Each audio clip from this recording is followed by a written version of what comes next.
Halo pemirsa, 12 hari sudah berlalu, namun misteri kematian Sutrimo hingga kini masih menyisakan banyak tanda tanya. Pria yang disebut sebagai kepala rumah tangga Febri Adriansyah itu meninggal dunia secara mendadak di tengah penyelidikan kasus besar yang tengah menjadi sorotan publik. Sejumlah fakta mulai dipertanyakan, mulai dari kronologi penemuan korban hingga belum terungkapnya penyebab pasti kematian. Kondisi ini memicu berbagai spekulasi dan desakan agar penyelidikan dilakukan secara menyeluruh. Lalu apa saja kejanggalan yang menjadi sorotan dan langkah apa yang kini ditempuh kepolisian untuk mengungkap misteri tersebut? Bersama saya Iqbal Himawan, Anda menyaksikan Top Issue. 12 hari kematian Karungga Febri masih jadi misteri.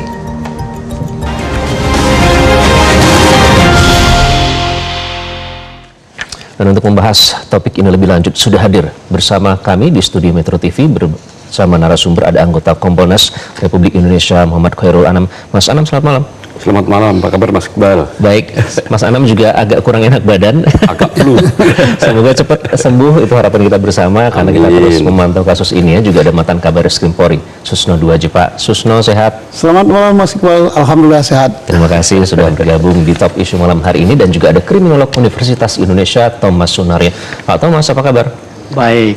Baik, terima kasih sudah bergabung di Top Issue ya. Sebelum membahas lebih mendalam, kita simak paket berita ini terlebih dahulu. Yang pertama, pemirsa, kematian Sutrimo, pria yang disebut sebagai kepala rumah tangga sekaligus saksi penting dalam perkara dugaan tindak pidana pencucian uang yang menjerat Febri Adriansyah, terus menyisakan tanda tanya. Penasihat ahli Kapolri bidang hukum Arianto Sutadi menilai masih terdapat sejumlah kejanggalan yang harus diungkap dalam peristiwa meninggalnya Sutrimo. Selama bertahun-tahun, Sutrimo menjadi orang kepercayaan yang mengelola rumah tangga Febri Adriansyah. Posisi itu dinilai membuatnya mengetahui berbagai aktivitas di kediaman, termasuk keluar masuknya tamu dan hal-hal yang kini menjadi bagian dari penyelidikan. Namun, sebelum keterangannya dapat digali lebih jauh, Sutrimo ditemukan meninggal dunia dalam peristiwa yang hingga kini masih menjadi misteri. Menurut Arianto, sejumlah fakta mulai dari kronologi penemuan korban hingga sikap keluarga yang tidak menempuh jalur hukum perlu didalami secara menyeluruh.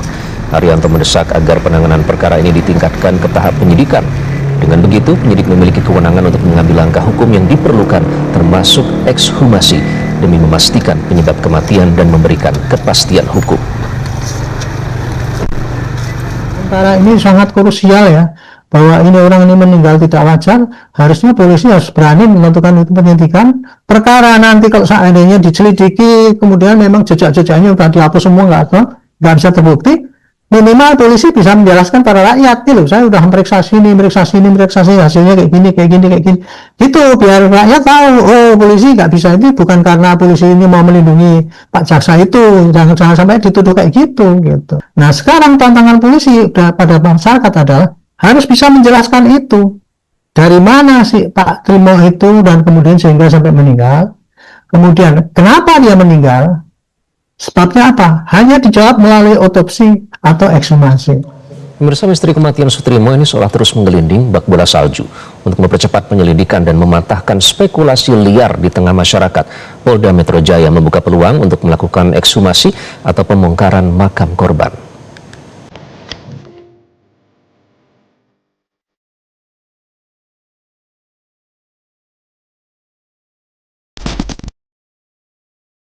Penyelidikan teka-teki tewasnya Sutrimo di halaman sebuah klinik kecantikan di Kebayoran Baru, Jakarta Selatan kini memasuki babak baru.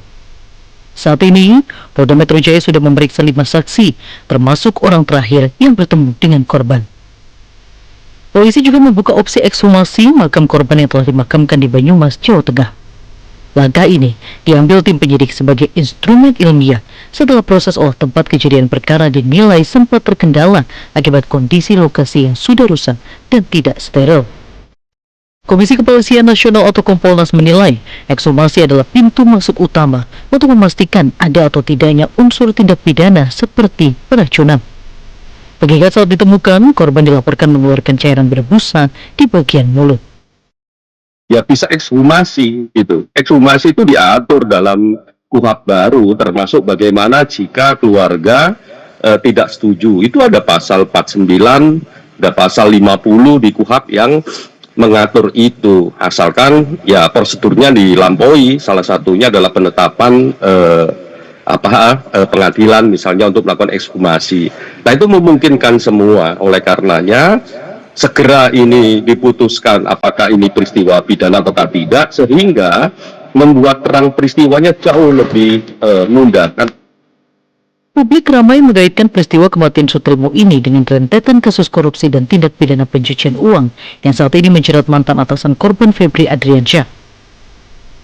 Anggota Komisi 3 DPR RI Rudianto lalu mendesak Korps Bayangkara untuk bergerak cepat. Lalu mengingatkan bahwa kepolisian biasanya dikenal sangat responsif dan tak butuh waktu lama untuk memecahkan kasus-kasus kematian yang dinilai janggal.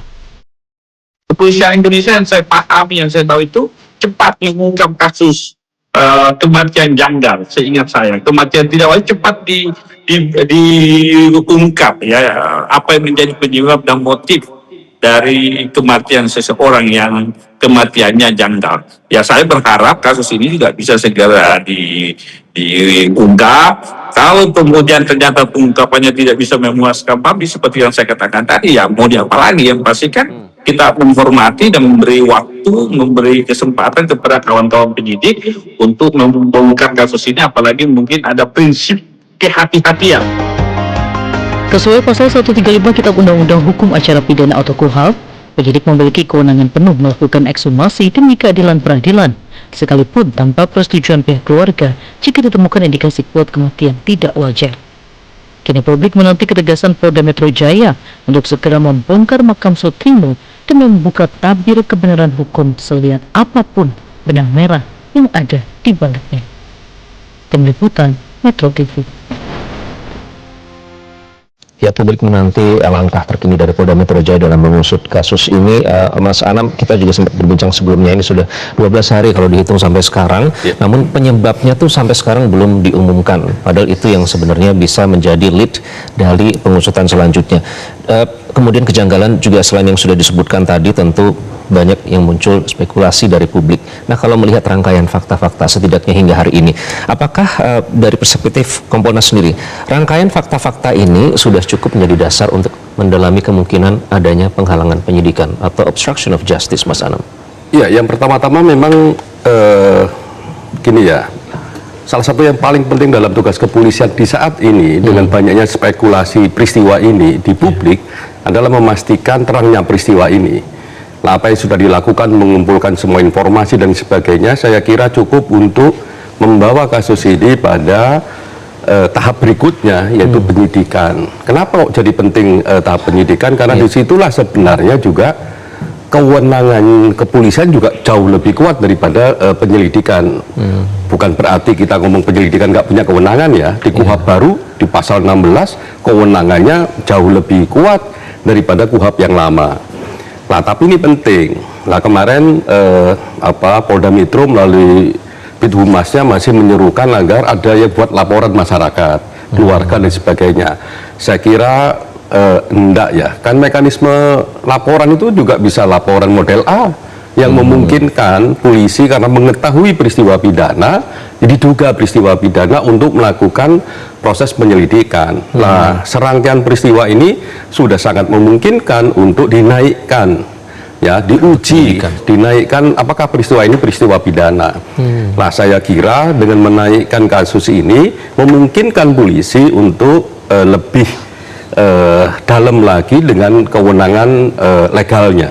Salah satu yang paling penting begini, misalnya soal yang ada di publik adalah soal kondisi tubuh almarhum, ya, busa dan sebagainya misalnya.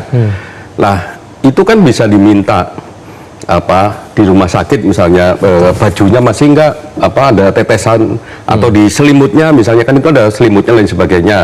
Nah, dengan kewenangan penyidik, ya bukan penyelidikan, itu kan bisa ambil paksa misalnya begitu. Nah, itu memungkinkan. Nah, kalau sudah kayak begitu juga bisa memiliki kewenangan untuk ekshumasi, menguji apakah kematiannya ini wajar ataukah tidak dengan kondisi kayak gitu.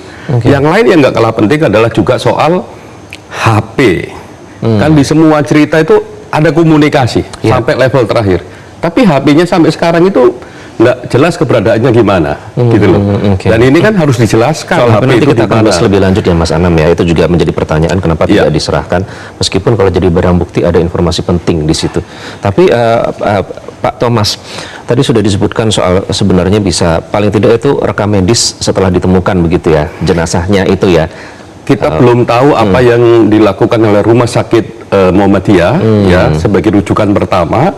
Tapi kalau kita lihat kronologinya itu kan ada orang meninggal, terus habis itu dibawa ke rumah sakit, habis itu terus dibawa ke kampung halaman, terus dimakamkan. Nah, harusnya memang kalau ada kayak begitu, ya berkomunikasi dengan polisi, karena setiap kematian yang dianggap tidak wajar, itu polisi punya kewenangan. Nah, siapapun harusnya memberikan informasi kepada kepolisian, apalagi kalau orang-orang tersebut juga mengetahui soal hukum ini. Nah pertanyaan itu menjadi pertanyaan publik Pak Thomas, sebenarnya bukan kapan almarhum Sutrimo bukan kapan ditemukan, tapi kapan meninggalnya. Itu kan penting ya. Nah apakah memang kemudian banyak spekulasi juga ada upaya untuk mengaburkan waktu kematian, karena tadi seperti juga disebut sedikit, ditemukan pukul 8 pagi, sudah dimakamkan jam 12 siang. Semua terjadi begitu cepat begitu. Nah kalau melihat timelinenya seperti itu, apakah memang terkesan ada upaya mengaburkan waktu kematian, apalagi polisi kan seharusnya ya, itu bisa meminta untuk visum paling tidak di awal, bagaimana dalam perspektif kriminal forensik? Kita harus melihat peristiwa ini lebih luas ya. Kan kita awal-awal itu disuguhi ada korupsi ya di kejaksaan, juga dimulai dari kepolisian itu ya. Yang melibatkan 3 hal besar ya, batubara ya, terus Asabri, satu lagi Krakatau Steel ya. Ini kan yang terlibat bukan orang-orang biasa ya, orang-orang penting lah, pejabat gitu ya. Dan korupsi sendiri itu adalah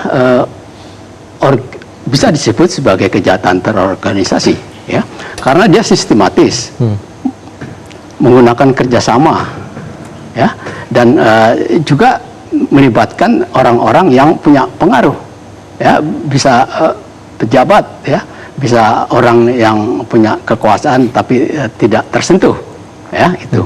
Nah ini juga menimbulkan sangat kecurigaan ya, apakah dia dibunuh ya atau wajar, karena kemungkinan kalau dia dijadikan saksi ya, dia akan bicara ya, apalagi dia menjadi kepala rumah tangga yang sudah bertahun-tahun.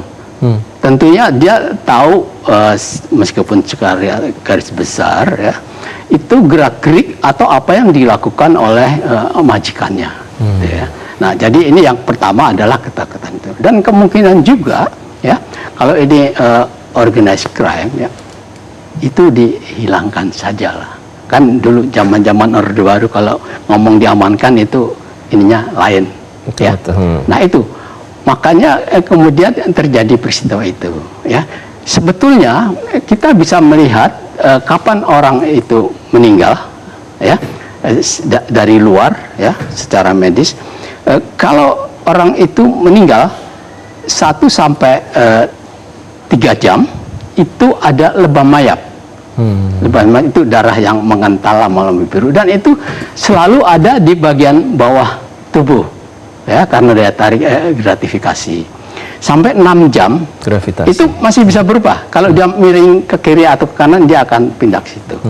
Kalau sudah 6 jam itu sudah tidak bisa lagi, sudah mapan situ. Nah ini jadi mungkin juga ketika dibawa ini sudah bisa diketahui kapan sih dia sebetulnya matinya gitu. Dan juga apa yang disebut kekakuan mayat ya, itu hampir seperti itu juga, 1-2 jam masih kaku, kalau sampai 9 jam itu sudah bisa diluruskan lagi. Nah jadi ini sudah pasti sudah lama itu. Sudah pasti sudah lama apanya? Jangka waktunya meninggalnya ya, kalau dari ketika sampai di polisi, artinya lewat dari 9 jam. Nah, ini kan menimbulkan pertanyaan ya, apakah nggak ada kecurigaan ini dia matinya tidak wajar ya, dan kemudian dia dibawa ke kampung halamannya ya. yang ini. Dan saya ada kecurigaan juga ya, ini ada menyangkut warisan. Ya. Apa itu? Warisan itu yang penting ada surat kematian. Ya, saya nggak tahu. Ini kan dugaan saya sudah terjadi ya. Jampitsus kan itu yang tersangka ini kan kaya korupsinya. Dia digaji berapa? Nah, apakah dia dengan gaji itu di kampungnya bisa bikin rumah dan sebagainya? Itu detail-detail lain yang mungkin bisa dijadikan pendalaman pula oleh polisi. Pendalaman, ya. Artinya ini kan cukup kompleks ya Pak ya kalau melihat posisi.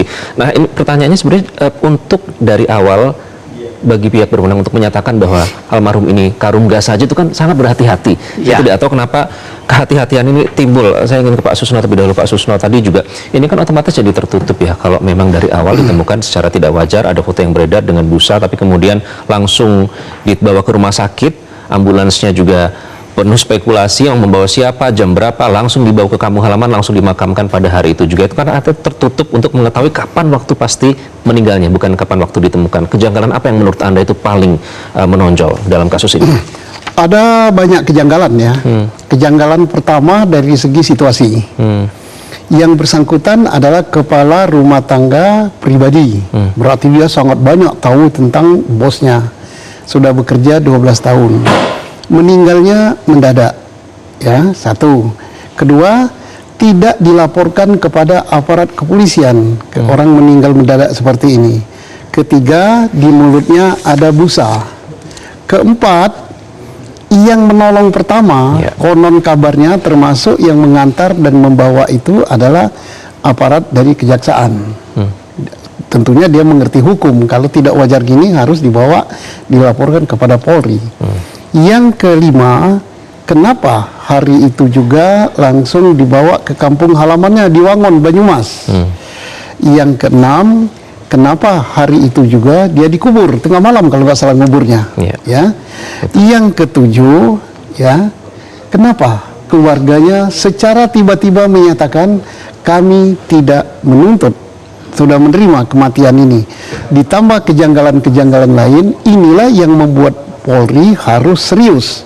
Dan mengapa serius lagi? Selain kejanggalan ini, beredar isu di publik, netizen, di masyarakat, dan itu tidak bisa kita cegah. Itu hak masyarakat yang mengkaitkan kasus meninggalnya Sutrimo ini dengan perkara FA, mantan Jampitsus, yang mengkaitkan dengan dia adalah saksi kunci. Wajar, karena dia sudah bekerja lama dan dia posisinya walaupun tidak ada SK-nya sudah seolah-olah kepala rumah tangga. Berarti dia mengetahui masalah keamanan, mengetahui masalah taman, mengetahui masalah dapur dan sebagainya. Tahu tamu di situ, tahu juga buku tamunya. Kita nggak tahu sekarang buku tamu itu ada di mana. Siapa saja yang datang menemui. Jadi sangat-sangat pribadi dan termasuk mungkin dia disuruh ngatur supir dan sebagainya. Nah, jadi melihat posisi, melihat isu yang berkembang di masyarakat, Polri harus cepat mengungkap ini. Dan apa isu yang terkait di masyarakat itu tantangan bagi Polri. Ini sudah kelamaan, 12 hari belum ada ekshumasi dan belum ada bedah mayat. Oh, kalau ini karena tidak ada laporan. Kemarin tadi Pak Hairul menyatakan masih Humas Polda Metro menyatakan menyuruh berlaporan. Tak perlu. Ini sudah jelas tidak wajar, tidak perlu. Ini bukan delik aduan. Ada formulir A ya Pak Heru ya. Itu formulir A, polisi bisa buat itu. Yang kedua, kalau seandainya akan diadakan ekshumasi, kemudian untuk otopsi, karena otopsi itu mutlak harus ada ini. Misalnya keluarga tidak terima, OHAP baru memberi jalan, yaitu pasal 50 ya kalau tidak salah, meminta penetapan pengadilan. Manakala penetapan pengadilan itu cepat sekali keluarnya kok. Jadi ditunggu bila perlu di pengadilan. Pengadilan mana yang akan menghambat ini? Tidak ada. Tapi segera dimintakan itu, segera dibongkar kubur, segera diotopsi. Karena inilah yang akan menjawab apakah di dalam tubuh korban ada zat yang dapat mematikan daripada korban ini, baik di lambung, di hati, di jantung, di lever, kemudian termasuk juga mungkin paru-paru dan di otak. Kalau keluarga menolak atau tidak mengizinkan, Pak Susno? Oh, tidak ada izin keluarga, hanya pemberitahuan, kemudian keluarga keberatan, maka minta ke pengadilan, penetapan pengadilan. Nah, itu sudah selesai dia. Tidak perlu waktu 12 hari. Karena apa? Seandainya saksi pun mengatakan bahwa dia diracun, misal ya, seandainya saksi mengatakan bahwa dia disuntik, tetap harus diperkuat dengan alat bukti saintifik, yaitu berupa otopsi, sehingga hasil dari otopsi itu ada pisem luar dan pisem dalam. Disitulah yang menyatakan penyebab kematian. Kalau racun termasuk toksikologitasnya itu hanya bisa dilakukan jika dilakukan ekshumasi ya? Iya, dan untuk mengetahuinya, selain daripada laborat ini, kan sudah katakan saintifik, kita bisa cari sidik jari, kita bisa cari sekitar sana ada racun apa tidak, kita bisa cari juga di baju ada DNA. Bisa apa tidak? Kita bisa juga cari, Pak Hairul tadi katakan, jejak komunikasi digital. Di mana HP itu? Kenapa HP tidak diserahkan? Ini saja sudah menimbulkan kecurigaan. Dan saya yakin kalau itu ada di aparat kejaksaan yang menolong pertama, jangan khawatir, pasti jaksa akan membantu Polri. Karena jaksa pasti akan mempertahankan reputasi baiknya, tidak mungkin akan demi sebuah HP pembantu rumah tangga dia simpan mengorbankan reputasi. Tinggal bagaimana komunikasi antara jaksa dan Polri, dan saya yakin ini kalau diseriusi insya Allah terbuka. Karena Polri sudah sangat berpengalaman untuk level Metro Jaya ini nggak sulit mengungkap. Jadi di mana handphone itu juga masih menjadi misteri, ini juga menjadi sorotan publik, apalagi kalau melihat banyak yang mempertanyakan untuk rumah pejabat tinggi yang dijaga oleh aparat, bagaimana mungkin karungganya bisa keluar dari situ dan kemudian mayatnya ditemukan di tempat termasuk juga yang nanti mencurigakan. Ditanya kepada karungga ini kalau dia masih hidup ya, di mana buku tamunya, dan juga ini catatan untuk penyidik ya, untuk kan sudah ada konstruksi perkara, untuk kasus korupsinya, suap, untuk kasus pencucian uang, siapa yang akan jadi saksi. Kewajiban bagi penyidik untuk koordinasi dengan LPSK, walaupun belum diperiksa. Untuk siapa saja yang apakah nama almarhum ada di daftar saksi itu atau tidak dalam kasus 3 kasus besar itu harus ya? Itu. Nanti kita akan bahas lebih lanjut, kami harus jeda terlebih dahulu. Tetaplah di Top Issue di Prime Time News.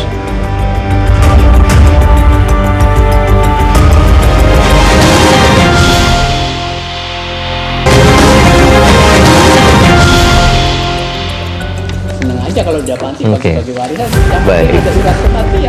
Anda kembali di Top Issue, pemirsa. Kita masih membahas terkait dengan pasca kematian dari almarhum Sutrimo yang masih menjadi misteri sampai sekarang 12 hari kemudian ya. Mas Anam, tadi kan pertanyaannya sebenarnya yang paling mendasar dan krusial adalah kenapa kok pertama kali ditemukan tidak lapor polisi begitu ya. Kemudian juga tidak dilaksanakan uji forensik pada saat ditemukan di awal, yang apakah itu memang sebenarnya tidak sesuai dengan prinsip scientific crime investigation? Enggak, kalau pertanyaannya kalau pertanyaannya begini, kenapa polisi tidak visum di awal-awal? Itu pertanyaan kedua. Pertanyaan pertamanya, kapan polisi tahu? Gitu. Lah kalau lihat berbagai cerita, baik yang beredar di publik dan sebagainya, itu kan memang cepat dari TKP ke mana? Ke rumah sakit, dari rumah sakit langsung ke kampung halaman, kampung halaman, terus dimakamkan dan sebagainya. Ya, kalau pertanyaannya kenapa polisi nggak visum, jangan-jangan polisi juga nggak tahu di level itu. Nah, itu yang paling penting. Jadi makanya pentingnya untuk sebenarnya langkah pertama yang bisa dilakukan adalah ya seluruh pakaian dan sebagainya, atau benda-benda yang nempel yang memungkinkan, misalnya ada keringat, ada bekas cairan dan sebagainya, itu rekam jejak kedokteran forensiknya juga memungkinkan. Dicek itu, habis itu ekshumasi, gitulah, itu membuat terangnya peristiwa.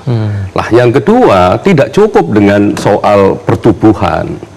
Ya, artinya cerita dalam tubuhnya, tapi juga rekam jejak digitalnya. Ini kan konteks yang sangat besar, ya, dikait-kaitkan dengan satu kasus yang sekarang lagi kontekstual dan sangat besar. Lah oleh karenanya juga dicek rekam jejak digitalnya itu bagaimana.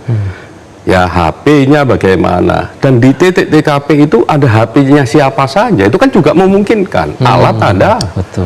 Ya toh, kalau istilah sekarang itu ya beberapa kasus itu ya pakai seldam, ya toh, di BTS itu bisa kelihatan di titik itu tuh Harusnya bisa, HP yang nyala apa saja itu kan bisa diperiksa dan sebagainya. Apalagi ini bukan daerah terpencil ya, termasuk pusat kota dan elit, kawasan elit itu ya. bisa dicek semua. BTS di Jakarta itu jaraknya cuma 500 meter per titik, itu memungkinkan. Sudah ada tiang.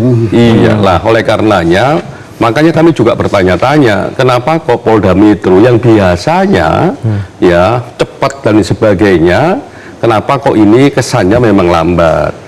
Nah, oleh karenanya kami mendukung Polda Metro untuk cepat, karena salah satu prinsip di pidana itu iya kecepatan kasusnya, karena konsekuensinya panjang. Ya. Kalau itu nanti menyentuh misalnya orang ditahan tidak ditahan, makanya harus jelas. Nah, oleh karenanya kecepatan oleh rekan-rekan Polda Metro ditunggu oleh semuanya, biar nggak ada spekulasi, biar terangnya peristiwa, biar tidak merugikan semua pihak, termasuk misalnya kalau kasus ini dikait-kaitkan dengan Pak FA misalnya, kalau ternyata tidak ada kaitannya, kan rugi beliau, atau minimal ini keluarga korban juga harus tahu kenapa kok tiba-tiba meninggal. Ya. Kalau sebenarnya keadilan untuk almarhum Sutrimo juga begitu ya, kalau kita melihat. Iya, kalau kita cek mundur misalnya ya, posisinya itu kan dia sudah ada di kampung halaman, habis itu dipanggil lagi ke Jakarta, habis itu ya sekian hari, habis itu terus meninggal. Dalam kondisi yang tidak wajar. Iya, kan keluarga juga kepingin tahu. Kalau keluarga menjelaskan memang sakit, tapi kan sakitnya sakit gula. Apakah sakit gula bisa menimbulkan busa dan sebagainya, itu kok sepanjang pengalaman saya yang orang awam ini nggak pernah saya mendengarkan itu. Tapi saya kan orang awam. Oleh karena harus diuji secara saintifik itu. Nah, soal scientific crime investigation ini Pak Thomas, itu kan banyak sebenarnya yang mempertanyakan juga soal CCTV. Artinya rute di mana pertama kali siapa yang membawa, kemudian lokasinya di klinik yang sudah tidak digunakan, kemudian habis itu dibawa ambulans. Itu kan daerah seperti tadi dibilang bukan daerah terpencil. Artinya kemungkinan CCTV dipasang itu tentu sebenarnya bisa banyak dikumpulkan, dihimpun oleh polisi. Nah, kalau dari perspektif kriminolog seperti apa? Kenapa bukti-bukti tersebut terkesan tidak segera diumumkan kepada publik? Ya, orang kan pengen kejahatannya tidak diketahui. Ya, dulu kan kasus Verdi Sambo ya, kan juga CCTV-nya kan nggak berfungsi yang ini, yang awal-awal ya. Tapi ini yang menarik juga, kenapa cepat-cepat dibawa ke kampung. Bedanya kalau dulu kan tiba-tiba ada perubahan, ternyata CCTV-nya ditemukan begitu. Ya, CCTV. Tapi sekarang setidaknya belum ada CCTV itu. Ya, mestinya kan seperti tadi dikatakan polisi harus langsung membawa untuk otopsi, karena sebab kematian itu yang tahu dokter forensik ya. Dulu ketika forensik masih ada di bawah lembaga kriminologi UI, ini kasusnya beda. Ada orang nyebrang, terus ada, dulu belum ada kendaraan umumnya, oplet istilahnya, oplet. Tidak ketabrak, tapi dia mati.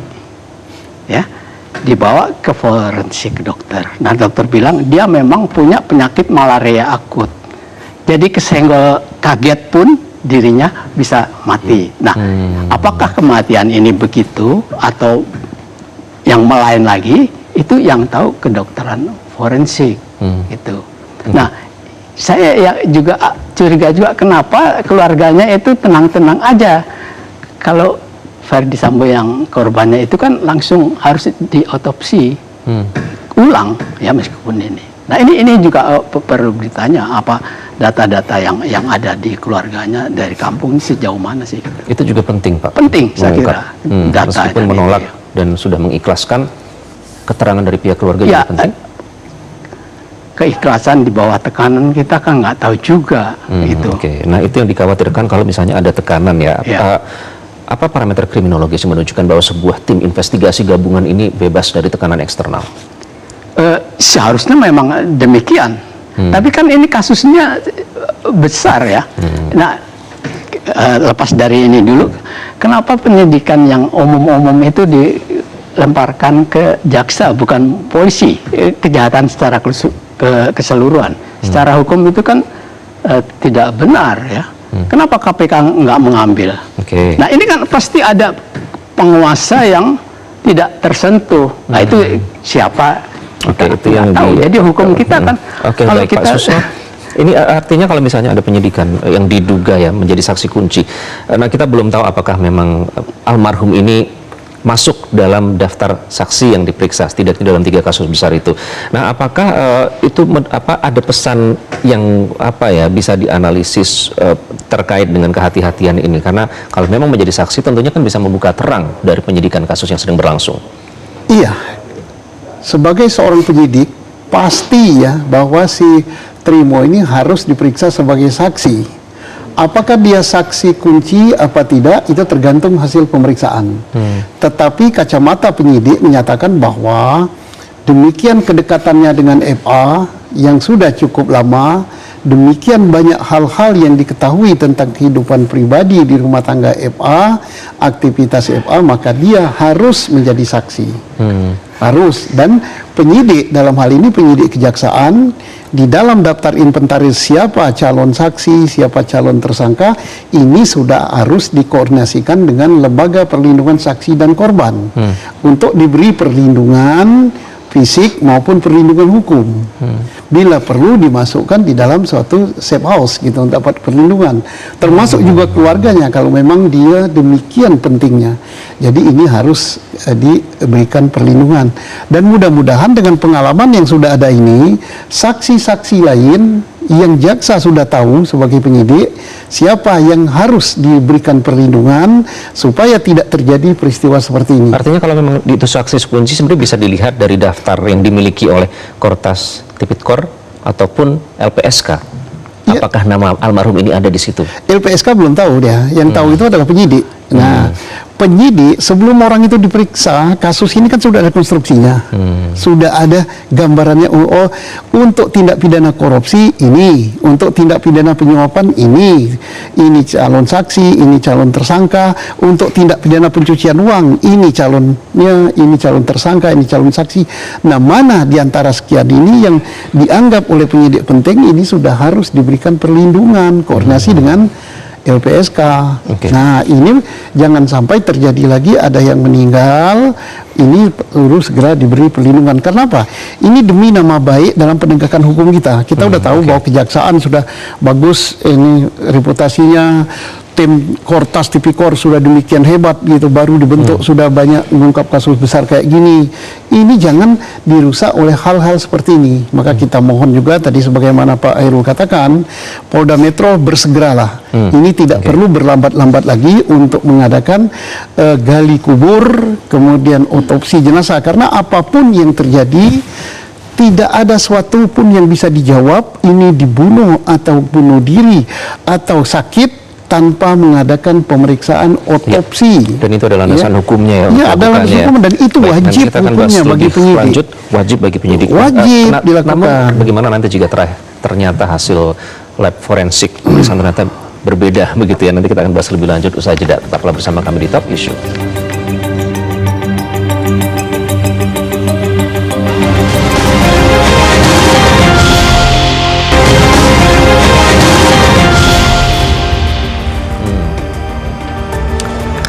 Anda kembali di Top Issue. Jadi Mas Anam, apakah nanti teman-teman Kompolnas secara kelembagaan akan merekomendasikan upaya ekshumasi itu untuk membuat terang kasus ini?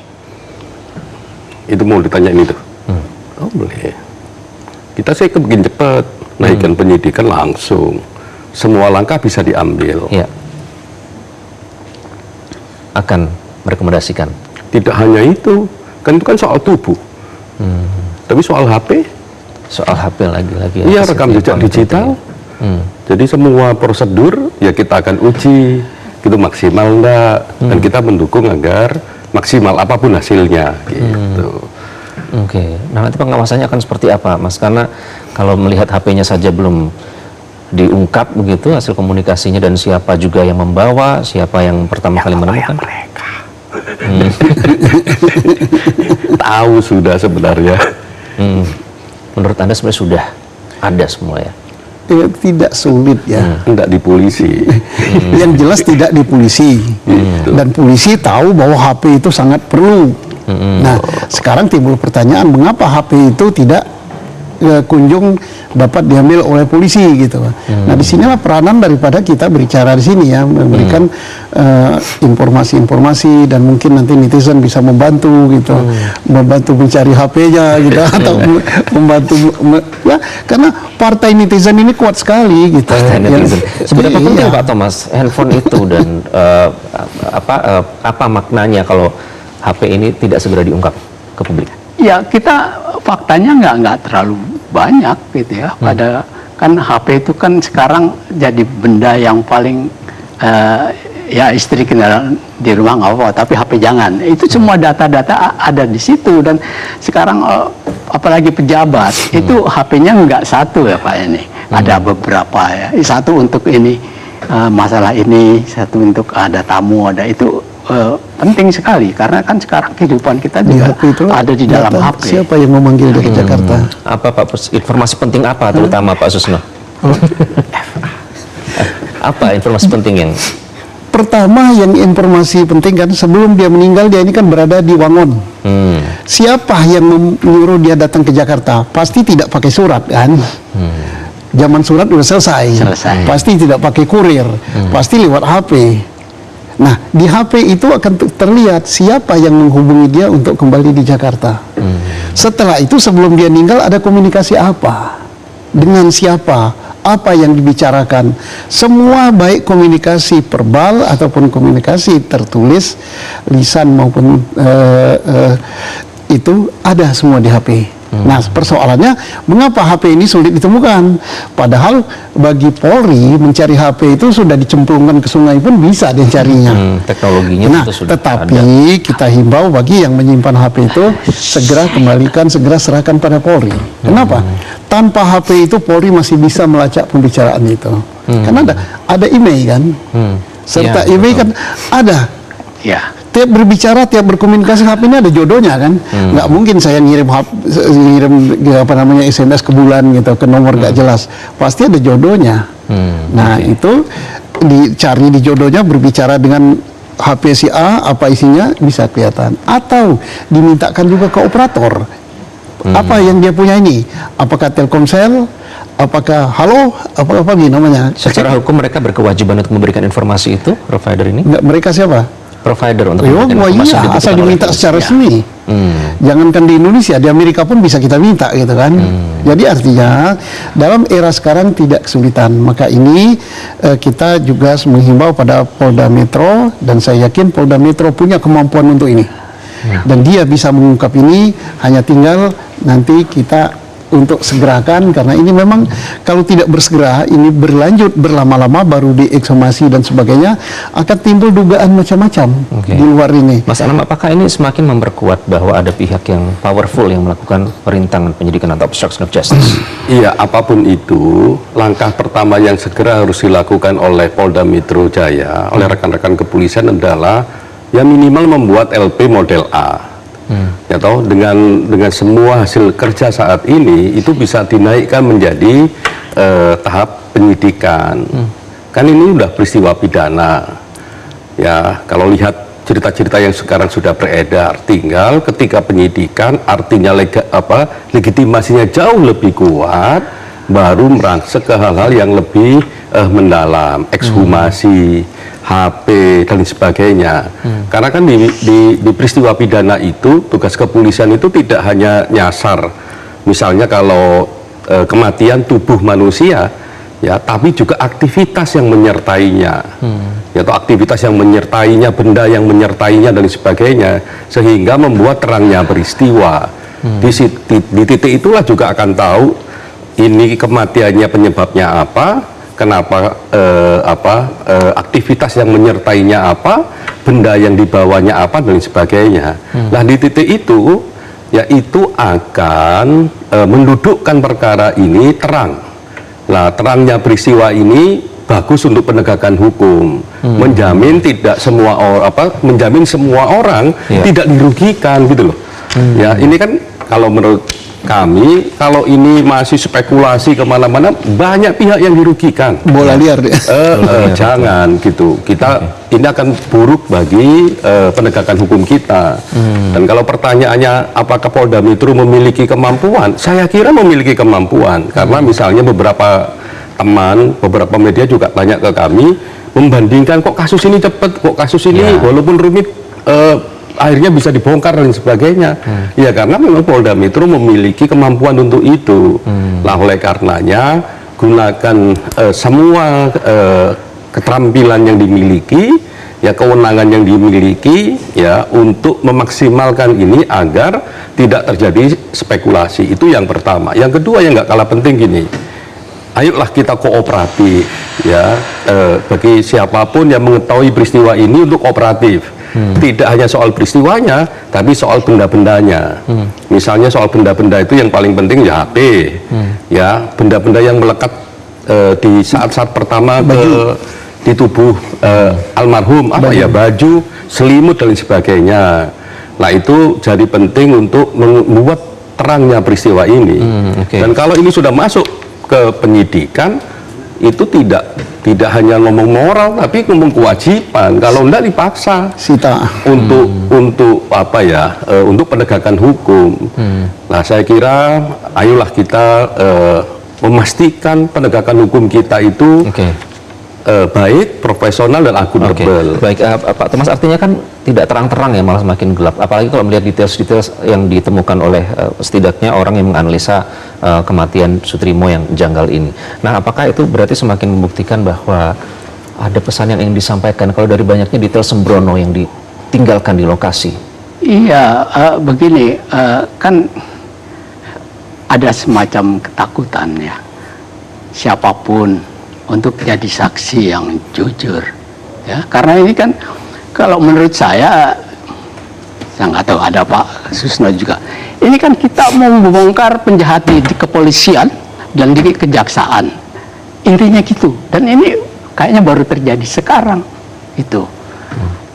Jaksa dijaga polisi, tentara, ini kan suatu hal yang menurut saya Orde Baru bisa dulu, kenapa bisa itu?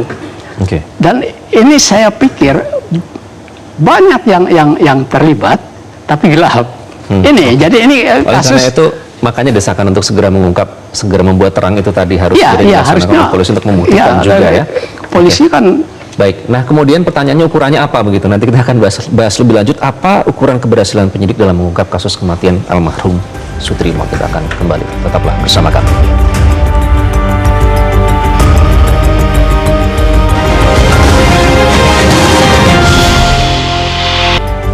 Anda kembali di Top Isu. Jadi Mas Anam, paling tidak dalam beberapa hari ke depan apa yang harus menjadi prioritas selain meningkatkan menjadi LPA itu tadi? Iya, saya kira kan ini kan apa yang dilakukan oleh rekan-rekan kepolisian, misalnya juga termasuk sudah sekian orang minta informasinya, rumah sakit juga sudah diundang dan sebagainya, nggak tahu datang ataukah tidak, saya belum dapat update.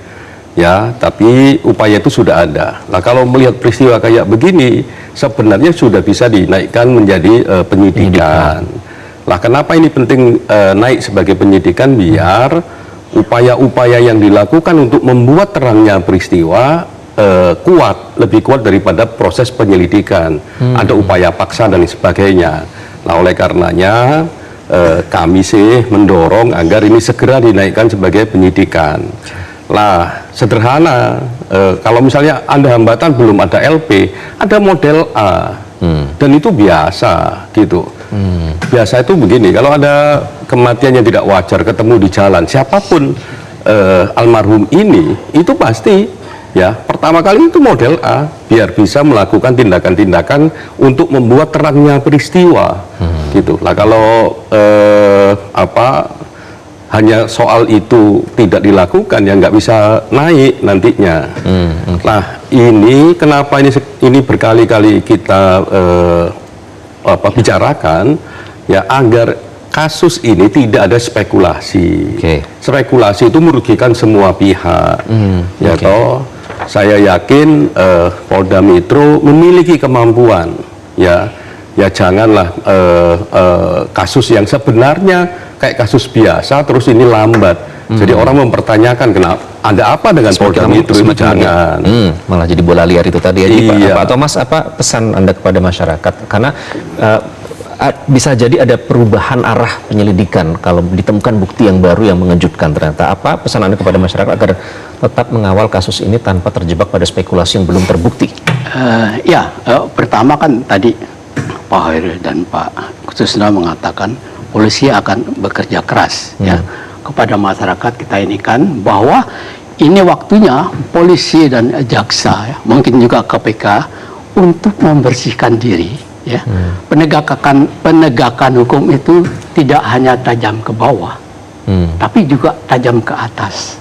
Jadi ini kan hukum itu bukan hanya adil secara formal ya, tapi juga keadilan yang dirasakan oleh masyarakat ya, juga oleh keyakinan hakim ya. Kan sekarang ini penegakan hukum kita jujur masyarakat udah nggak percaya, hakim pun juga ya. Jadi hakim bisa dikatakan keputusannya itu sudah adil kalau sudah sesuai asas hukum, rasa keadilan masyarakat dan hati nurani. Hati nurani tanggung jawab kepada Tuhannya. Oke, jadi itu yang perlu dibuktikan ya. Ya, Jadi, masyarakat saya kira menunggu ya, apakah ada kemauan dari penegak hukum yang tadi kita bicarakan. Masih ada pembuktian yang harus dilakukan ya untuk menguji itu. Nah, Pak Susno, ukurannya apa sih, Pak Susno, ukuran keberhasilan dari penyidik dalam mengungkap kasus kematian yang mendapat spotlight begitu besar seperti ini? Ukuran pertama adalah jelas penyebab kematian. Itu dulu. Apakah kematian ini wajar, apa tidak wajar? Kalau tidak wajar, apa dilakukan oleh dirinya sendiri atau orang lain? Kalau dilakukan oleh dirinya sendiri, maka selesai perkara ini. Bunuh diri namanya. Kalau dilakukan orang lain, maka ada tugas lain lagi, yaitu siapa orangnya. Ya. Jadi, untuk menjawab ini, tidak cukup hanya dengan saksi, tapi bukti saintifik sangat diperlukan. Nah, untuk masuk ke bukti saintifik tadi, ya harus segera dinyatakan ini masuk ke tahap penyidikan, sebagaimana Pak Hairul katakan. Ya. Untuk penyidikan ini tidak sulit, gitu, sudah cukup gitu ya. Ditingkatkan menjadi penyidikan, buat laporan polisi model A, kemudian segera lakukan barang yang perlu disita bisa disita, saksi dipanggil itu dengan panggilan pro justisia, kalau tidak bisa datang bisa dijemput, kemudian penyitaan itu bisa dilakukan, termasuk selimut, baju dan sebagainya harus disita. Nah, termasuk yang tidak kooperatif pun bisa dikenai sanksi dan sebagainya. Jadi, nah, Pak Susno, prinsip kehati-hatian itu sebenarnya memang wajar dilakukan dalam kasus seperti ini atau justru bisa backfire? Pengertian kehati-hatian itu bukan lambat ya. Lambat itu bukan berarti hati-hati. Pengertian hati-hati itu adalah sesuai prosedur, sesuai hukum yang berlaku. Misalnya, kalau menyita barang ya harus ada prosedur sesuai hukum acara. Tapi bukan berarti nyita barang tidak ada prosedurnya dilakukan bulan depan gitu. Ini bukan hati-hati namanya. Ini apa, lelet justru namanya. malah kontraproduktif kalau katanya. Iya, hati-hati, jadi tapi hati-hati itu adalah cepat, tepat, sesuai sasaran gitu. Jadi gitu. Jangan sampai ini kenapa lambat? Oh, karena hati-hati gitu. Nunggu bulan depan lah. Racun di dalam tubuh udah hilang gitu. Kenapa? Demi keadilan tadi bukan berarti bahwa mengungkap ini kita harus menentukan bahwa ini terkait dengan si A. Tidak. Pak Hairul udah katakan, Pak Thomas udah katakan, jangan sampai ada yang dirugikan. Karena ini sekarang kan Pak FA ini udah dilabel seolah-olah ada main di situ kan. Kemudian keluarganya juga dirugikan, juga nggak tahu, si pribadi ini juga dirugikan. Kemudian dengan diungkap ini kita ingin tahu sebenarnya itu apa sih, mati karena sakit gula, sakit jantung, atau mati karena racun. Kalau racun, apa diracun sendiri, minum racun ya, apakah ada orang lain yang masukkan? Kalau ada orang lain, maka demi keadilan yang lainnya harus ditangkap gitu kan. Nah, kemudian setelah itu masih akan ketahuan juga misalnya orang lain yang meracunnya, baru terungkap motivasinya apa sih dia meracun itu, ada kepentingan apa, atau untuk uji coba racun saja, atau ada kepentingan lain. Nah, itu banyak sekali yang akan terjawabin nantinya. Ya. Oke. Baik, karena mau tidak mau jadi masyarakat membanding-bandingkan dengan kasus yang juga melibatkan public figure yang juga berkuasa sebelumnya ya, apalagi arah penyidikan kan bisa berubah seandainya nanti ada bukti baru yang ternyata menjadi kunci dari pengusutan kasus ini. Dan tentu keadilan juga kita harapkan bukan hanya bagi yang bisa dirugikan tadi ya Mas Anam ya, banyak pihak yang bisa dirugikan kalau tidak segera diumumkan, tapi juga bagi masyarakat yang mengharapkan keadilan dari pengusutan kasus ini. Terima kasih Mas Anam, Pak Thomas, Pak Susno sudah bergabung dengan Top Issue. Kita nantikan apakah masih hati-hati atau segera dibuktikan. Ada kemauan. Prinsip dasar di pidana itu cepat. Bukan hati-hati. Hati-hati itu udah kewajiban, bukan prinsip. Iya. Well noted. Yang penting Dan cepat. hati-hati itu bukan berarti lambat. Baik, cepat itu yang dibutuhkan. Zaman dewa tuh banyak ya, ada dewa percintaan, ada dewa. Oke, baik, sekali lagi terima kasih sudah bergabung di Top Issue, dan pemirsa, penyelidikan masih berjalan dan setiap prosesnya akan menjadi ujian bagi penegakan hukum dalam mengungkap kebenaran, keterbukaan, akuntabilitas, dan pembuktian ilmiah yang cepat ya Pak, bisa menjadi kunci agar kasus ini tidak menyisakan tanda tanya berkepanjangan di tengah masyarakat. Mewakili seluruh kerja bertugas saya, Iqbal Kimawan, terima kasih atas kebersamaan Anda. Selalu jaga kesehatan dan selalu jaga nurani dan keadilan. Sampai jumpa.